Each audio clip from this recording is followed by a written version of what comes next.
കഴിഞ്ഞ ഏപ്രിൽ മാസത്തിലാണ് സ്കൂൾ ഉച്ചക്കഞ്ഞി, അതായത് മിഡ് ഡേ മീൽ പദ്ധതി, അതുമല്ലെങ്കിൽ PM പോഷൻ എന്ന് വെച്ചാൽ ഉച്ചക്കഞ്ഞി മിഡ് ഡേ മീൽ പദ്ധതി തന്നെ. ഇപ്പോഴാണ് അതിന് PM പോഷൻ എന്ന് പേര് വന്നത്. എന്തുമാകട്ടെ, അപ്പം അതിൽ ഫസൈ എന്ന് വെച്ചാൽ food safety and standards authority of India, അതായത് ഭക്ഷ്യ സുരക്ഷ ആക്ടിൻ്റെ പ്രകാരമുള്ള നടപടികൾ വേണ്ട, അതായത് ഫസൈ ആക്ട് ഇക്കാര്യത്തിൽ സ്കൂൾ ഉച്ചഭക്ഷണ കഞ്ഞിയിൽ ഭക്ഷണത്തിൻ്റെ കാര്യത്തിൽ അല്ലെങ്കിൽ പോഷൻ PM പോഷൻ നടത്തിപ്പ് കാര്യത്തിൽ ഈ ഫസൈക്ക് അത്രയധികം പ്രാധാന്യം കൊടുക്കേണ്ട ആവശ്യമില്ല എന്ന ഒരു തീരുമാനത്തിൽ സംസ്ഥാന ഗവൺമെൻറ് എത്തിച്ചേരുന്നു. ആർക്കും ആശ്ചര്യം തോന്നും, ഒരു ഗവൺമെൻറ് അങ്ങനെ ഒരു തീരുമാനത്തിൽ എത്തിച്ചേരുകയോ? എന്തിനാണ് ഈ ഫസൈ, അതായത് food safety and standards authority of India ഇങ്ങനെ നിയമം കൊണ്ടുവന്നിട്ടുള്ളത്? അത് മിഡ് ഡേ മീൽ ആകട്ടെ, ICDS വഴിയുള്ള ഭക്ഷണമാകട്ടെ, ഏത് തരം ഭക്ഷണവും, അതായത് ഇത് സ്കൂളിൻ്റെ കാര്യത്തിന് മാത്രമല്ല, ഇന്ത്യയിൽ ഭക്ഷിക്കപ്പെടുന്ന ഭക്ഷണം അത് ആര് വഴിയായിട്ട് ഇവിടെ വിതരണം ചെയ്യപ്പെടുന്നു എന്നത് പ്രശ്നമേ അല്ല. ആര് വഴിയായിരുന്നാൽ തന്നെയും, ഗവൺമെൻറ് ഓഫ് ഇന്ത്യ ആകട്ടെ, സംസ്ഥാന ഗവൺമെൻറ് ആകട്ടെ, ആരുമാകട്ടെ, അല്ലെങ്കിൽ ഇമ്പോർട്ട് ചെയ്തതാകട്ടെ, മറ്റ് സ്വകാര്യ കമ്പനികളാകട്ടെ, ആരുമാകട്ടെ, ആര് വഴിയും ഇവിടെ വിൽക്കപ്പെടുന്ന ഭക്ഷണം ഫുഡ് സേഫ്റ്റി ആൻഡ് സ്റ്റാൻഡേർഡ്സ് അതോറിറ്റിയുടെ ഓഫ് ഇന്ത്യയുടെ ക്വാളിറ്റി, കർശനമായ ഗുണനിലവാര നിയന്ത്രണ ചട്ടങ്ങളുണ്ട്. ആ ചട്ടങ്ങൾക്കനുസരിച്ചുള്ളതായിരിക്കണം എന്നാണ് എന്നാണ് ഉദ്ദേശിക്കുന്നത്.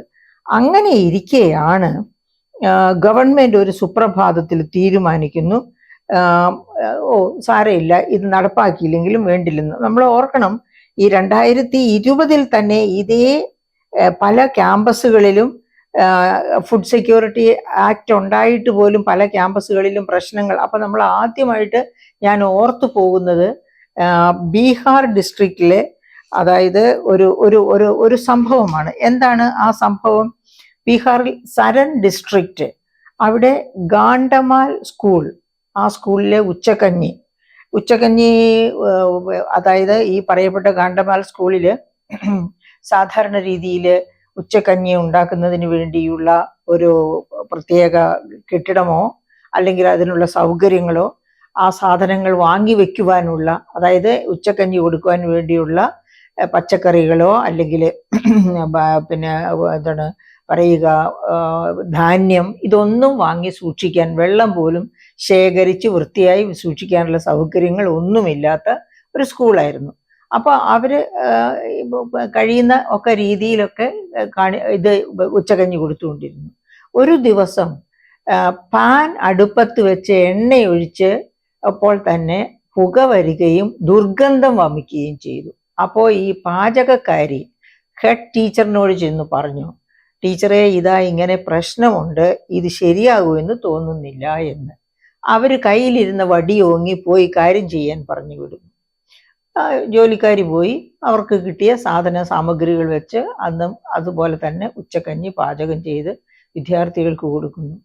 എല്ലാ വിദ്യാർത്ഥികളും അവസാനം ആദ്യം തന്നെ കഴിച്ച ഉടനെ തന്നെ ചിലർ ഫെയിൻറ്റ് ചെയ്തു വീണു, ചിലർ ഛർദ്ദിച്ചു, എല്ലാവരും ഹോസ്പിറ്റലൈസ്ഡ് ആകുന്നു. എന്തിനു പറയുന്നു, അവിടെ അടുത്ത് നല്ല ഹോസ്പിറ്റൽസ് ഇല്ല. ബീഹാർ നമ്മുടെ രാജ്യത്തെ ഏറ്റവും പാവപ്പെട്ട ജില്ലകളിൽ സംസ്ഥാനങ്ങളിൽ ഒന്നാണെന്ന് നാം ഓർക്കണം. അപ്പോൾ അവിടെ വേണ്ട സൗകര്യങ്ങളൊന്നുമില്ല. അവസാനം പാറ്റ്ന മെഡിക്കൽ കോളേജിൽ വരെ കുട്ടികളെ എത്തിക്കേണ്ടി വന്നു. സമയമെടുത്തു. പക്ഷെ എന്തായാലും 23 കുട്ടികളാണ് മരിച്ചുപോയത്. അപ്പം അത്രയ്ക്കും കാര്യക്ഷമതയോടുകൂടി ചെയ്യേണ്ട ഒരു കാര്യമാണ് ഒട്ടും കാര്യക്ഷമതയില്ലാതെ സ്കൂളുകൾ കൈകാര്യം ചെയ്യുന്നത്.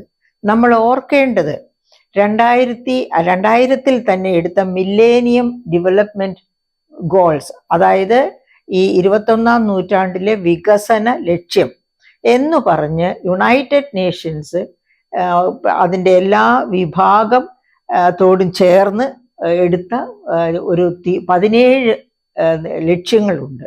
മില്ലേനിയം ഡെവലപ്മെന്റ് ഗോൾസ് എന്ന് പറയുന്ന 17 ലക്ഷ്യങ്ങൾ. അതിലെ രണ്ടാമത്തെ ലക്ഷ്യമാണ് ഭക്ഷ്യസുരക്ഷ. ഭക്ഷ്യസുരക്ഷ മാത്രമല്ല, പോഷക സമൃദ്ധമായ ആഹാരം, അതായത് പട്ടിണി ഇല്ലാതെയാക്കുക. അതാണ് ആ രണ്ടാമത്തെ ലക്ഷ്യം.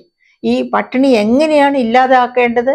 ഭക്ഷ്യസുരക്ഷ മാത്രമല്ല, പോഷക സമൃദ്ധമായ ആഹാരം ലോകത്തിന് മുഴുവൻ കൊടുത്തുകൊണ്ട് വേണം ഭക്ഷ്യസുരക്ഷ ഉറപ്പാക്കാൻ എന്നാണ് ആ രണ്ടാമത്തെ മില്ലേനിയം വികസന പദ്ധതി ലക്ഷ്യമിടുന്നത്. അങ്ങനെയുള്ള ഒരു സാഹചര്യത്തിൽ നമ്മൾ ഓർക്കേണ്ട ഒരു കാര്യമുണ്ട്. ഇപ്പോഴും പട്ടിണി ലോകത്ത് ഉലാത്തുകയാണ് എന്ന് പറഞ്ഞാൽ എന്താണ് ഞാൻ ഉദ്ദേശിക്കുന്നത് എന്നല്ലേ? 2010 116 രാജ്യങ്ങളെ പട്ടിണിയുള്ള രാജ്യങ്ങളായിട്ട് ലോകത്തുണ്ടായിരുന്നുള്ളൂ. അന്ന് തയ്യാറാക്കിയ ഗ്ലോബൽ ഹങ്കർ ഇൻഡെക്സിൽ ഇന്ത്യ 42ാം സ്ഥാനത്തായിരുന്നു.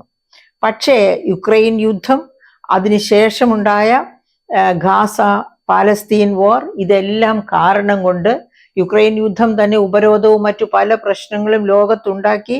ഭക്ഷ്യധാന്യങ്ങൾ ഇപ്പോൾ യുക്രൈൻ പോലെയുള്ള രാജ്യങ്ങൾ സ്വയം പര്യാപ്തത ഇല്ലാത്ത രാജ്യങ്ങൾക്ക് അതായത് വില മേടിക്കാതെയും വില മേടിച്ചും ഭക്ഷ്യധാന്യം കൊടുത്തിരുന്നു. UN വഴി ഫ്രീ ആയിട്ട് ഭക്ഷ്യധാന്യം കൊടുത്തിരുന്നു. അപ്പം യുക്രൈൻ യുദ്ധത്തിലായതോടെ അവിടുത്തെ ഭക്ഷ്യധാന്യ ഉൽപാദനം തകിടം മറിഞ്ഞു. അങ്ങനെ ആ സോഴ്സ് നിലച്ചു.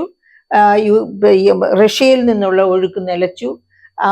ഉപരോധം കാരണം പല രാജ്യങ്ങളിൽ നിന്നും ഈ പറയപ്പെട്ട അവികസിത പട്ടിണി രാജ്യങ്ങളിലേക്ക് ധാന്യം എത്തിച്ചേരാൻ പറ്റാത്ത അവസ്ഥ വന്നു.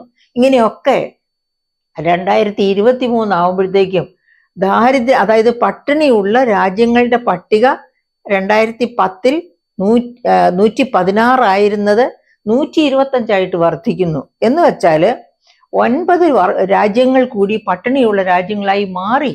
അത് ഈ ജിയോ പൊളിറ്റിക്കൽ സിറ്റുവേഷൻ കാരണം കൊണ്ടാണ്, അതായത് യുദ്ധവും മറ്റതുപോലെയുള്ള പ്രശ്നങ്ങൾ കൊണ്ടാണ്. എന്ന് വെച്ചാൽ മില്ലേനിയം ഡെവലപ്മെന്റ് ഗോൾ 2030 ആകുമ്പോഴത്തേക്കും പട്ടിണിയുള്ള രാജ്യങ്ങൾ ഒന്നും ഇല്ലാതാക്കുക എന്നാണ് ലക്ഷ്യമിടുന്നത് എങ്കിൽ 2023 ആയപ്പോഴത്തേക്കും അത് 125 വർദ്ധിച്ചു. 2010 116 ആയിരുന്നത് 2023 ആയപ്പോഴേക്കും 125 വർദ്ധിച്ചു. ഇന്ത്യയുടെ പൊസിഷനും അന്ന് ഞാൻ പറഞ്ഞല്ലോ, 2010 42ാം സ്ഥാനത്ത് നിന്ന ഇന്ത്യ 111ാം സ്ഥാനത്തേക്ക് കൂപ്പുകുത്തി. അതാണ് ഇന്ത്യയുടെ സ്ഥിതി. അപ്പൊ ഇങ്ങനെയുള്ള ഒരു രാജ്യത്ത് ഈ food safety and standards authority of ഇന്ത്യയുടെ ഉപാധികൾ പാലിക്കപ്പെടണമെന്ന് നിർബന്ധമില്ല എന്ന് കേരളം പോലെയുള്ള ഒരു സംസ്ഥാനത്തെ ഗവൺമെന്റ് തീരുമാനിക്കുക. അതായത് കേരളം പോലെയുള്ള എന്ന് പറയുന്നതിന്റെ കാരണം എന്താണ്? എപ്പോഴും ഹ്യൂമൻ ഡെവലപ്മെന്റ് ഇൻഡെക്സിൽ, ഇന്ത്യയിൽ ഹ്യൂമൻ ഡെവലപ്മെന്റ് ഇൻഡെക്സ് ഈ പ്രാവശ്യം ഇന്ത്യ ആഗോളതലത്തിൽ 142ാം റാങ്കിൽ നിൽക്കുകയാണ് ഹ്യൂമൻ ഡെവലപ്മെന്റ് ഇൻഡെക്സിൽ. പക്ഷേ കേരളം ഇന്ത്യയിലെ സംസ്ഥാനങ്ങളിൽ 1ാം സ്ഥാനത്താണെന്ന് ഓർക്കണം ഹ്യൂമൻ ഡെവലപ്മെന്റ് ഇൻഡെക്സിൽ. അങ്ങനെയുള്ള ഒരു സംസ്ഥാനം ഇങ്ങനെ, അതായത് നമ്മൾ ഈ food safety and standards authority of ഇന്ത്യയുടെ നിഷ്കർഷകൾ പാലിക്കേണ്ടതില്ല ഉച്ചക്കഞ്ഞിയിൽ എന്ന് പറഞ്ഞാൽ അത് നമുക്കത് ഫലിതമായിട്ട് തോന്നുമോ, ക്രൂരതയായിട്ട് തോന്നുമോ? എന്തായാലും വിവേകശൂന്യമായ ഒരു തീരുമാനം. ഏതായാലും പ്രതിപക്ഷ നേതാവും മറ്റുള്ളവരും അതിലിടപെട്ട് തീർച്ചയായിട്ടും അതിന് മാറ്റം അത് കേന്ദ്ര ഗവൺമെന്റ് ശ്രദ്ധയിൽപ്പെട്ടാലും അത് ഒരു കാരണവശാലും അശ്രദ്ധയോടെ കൈകാര്യം ചെയ്യേണ്ടതല്ല എന്ന് പറയും. അതിൻ്റെ ഏറ്റവും നല്ല എക്സാമ്പിളാണ് ഞാൻ ഇപ്പോൾ പറഞ്ഞ സരൺ ഡിസ്ട്രിക്റ്റിലെ 23 കുട്ടികളുടെ മരണത്തിനിടയാക്കിയത്. അതുകൂടാതെ എത്രയോ സ്ഥലങ്ങളിൽ ഈ ഫുഡ് സെക്യൂരിറ്റി ആക്ടിന്റെ അനുസരിച്ച് ഭക്ഷ്യസുരക്ഷയുടെ കാര്യത്തിൽ ഉറപ്പില്ലാതെ തോന്നിയതുപോലെ വൃത്തിഹീനമായ സാഹചര്യങ്ങളിലൊക്കെ ഭക്ഷ്യം പാചകം ചെയ്ത് കുട്ടികൾക്ക് കൊടുക്കുന്നത് കൊണ്ട് അപകടങ്ങൾ ഉണ്ടായിട്ടുണ്ട്. കേരളത്തിൽ തന്നെ ഈ അടുത്ത കാലത്ത് ഉണ്ടായ ചില പ്രശ്നങ്ങളുണ്ട്. അത് എന്തൊക്കെയാ ആ കാര്യങ്ങളും നമ്മുടെ പ്രതിപക്ഷ നേതാവ് ചൂണ്ടിക്കാണിച്ചിരുന്നു ഗവൺമെന്റിന് മുൻപിൽ. അതായത് വെങ്ങാനൂർ LP സ്കൂൾ അടുത്ത കാലത്താണ് പ്രശ്നം ഉണ്ടായത്. അതുപോലെ കായംകുളത്ത് ഗവൺമെന്റ് LP സ്കൂളിൽ തന്നെയാണ് ഉണ്ടായിട്ടുള്ളത് പ്രശ്നം, അതും ഈ അടുത്ത കാലത്ത്. കോഴിക്കോട് കീഴ്പയ്യൂർ സ്കൂളില്, അതുപോലെ GV Rajas sports school, GV രാജ സ്പോർട്സ് സ്കൂൾ എന്നൊക്കെ പറയുന്നത് കൊച്ചു കുട്ടികളുള്ള സ്കൂൾ അല്ലെന്ന് ഓർക്കണം, സ്പോർട്സ് കുട്ടികളുള്ള സ്ഥലമാണെന്ന് ഓർക്കണം.